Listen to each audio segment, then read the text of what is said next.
புகையிலை மற்றும் போதைப் பொருள் பயன்பாட்டால் உள்ள தீமைகள் குறித்த விழிப்புணர்வை இளம் மாணவ மாணவிகளுக்கு ஏற்படுத்துவது தற்போதைய அவசியமாக இருப்பதாக கோவை மாநகர காவல்துறை ஆணையர் பாலகிருஷ்ணன் தெரிவித்துள்ளார்.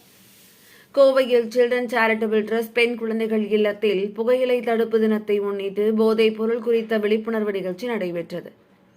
இதில் இல்லத்தில் வசிக்கும் குழந்தைகள் புகையிலை மற்றும் போதைப் பொருட்கள் பயன்பாட்டால் ஏற்படும் தீமைகள் குறித்தும் அதிலிருந்து வெளிவருவது குறித்தும் தத்ரூப நாடகம் மற்றும் நடனங்கள் மூலமாக விழிப்புணர்வு ஏற்படுத்தினர்.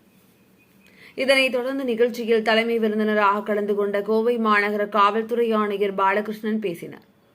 அப்போது பேசிய அவர், தற்போது திரையரங்கில் திரைப்படத்திற்கு முன்பாக காட்சியிடும் புகையிலை பயன்பாட்டால் ஏற்படும் பாதிப்புகள் குறித்த காட்சியில் காட்டப்படும் படங்கள் மிகுந்த பயத்தை ஏற்படுத்தும் வகையில் இருப்பதாக சிலர் தெரிவிப்பதாக கூறிய அவர், ஆனால் அதுபோன்ற பயத்தை ஏற்படுத்தும் காட்சிகளை சிறுவயது மாணவர்கள் பார்த்தால் புகையிலை பொருள் பயன்பாட்டால் ஏற்படும் தீமைகள் குறித்த விழிப்புணர்வு அதிகரிப்பதாக சுட்டிக்காட்டினர்.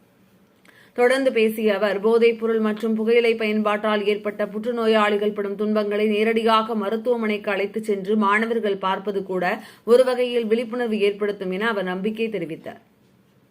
போதைப் பொருட்களை ஒழித்தாலே குற்றங்கள் குறைய வாய்ப்புள்ளதாக கூறிய அவர், போதைப் பொருட்கள் பழக்கம், அதனைத் தொடர்ந்து குற்ற செயல்களில் ஈடுபடுவது என ஒன்றோடு ஒன்று தொடர்புள்ளதை சுட்டிக்காட்டிய அவர், போதைப் பொருட்களை ஒழித்தாலே குற்றம் குறைவதோடு உடல் நலனும் நன்றாக இருக்கும் என கூறினார். புகையிலை ஒழிப்பு தின விழிப்புணர்வு நிகழ்ச்சிகளை பள்ளிகளில் அதிகம் நடத்த இருப்பதாகவும் அவர் கூறினார். நிகழ்ச்சியில் ஆஷ்ரம் மெட்ரிக் பள்ளி நிர்வாகி கௌரி உதயேந்திரன், மருத்துவர்கள் ஹேமா, விஷ்ணு மற்றும் கோவை புதூர் குடியிருப்பு நலசங்க நிர்வாகிகள் ஜீவானந்தம், குணசீலன் மற்றும் குழந்தைகள் நலக்குழு உறுப்பினர்கள் உட்பட பலர் கலந்து கொண்டனர்.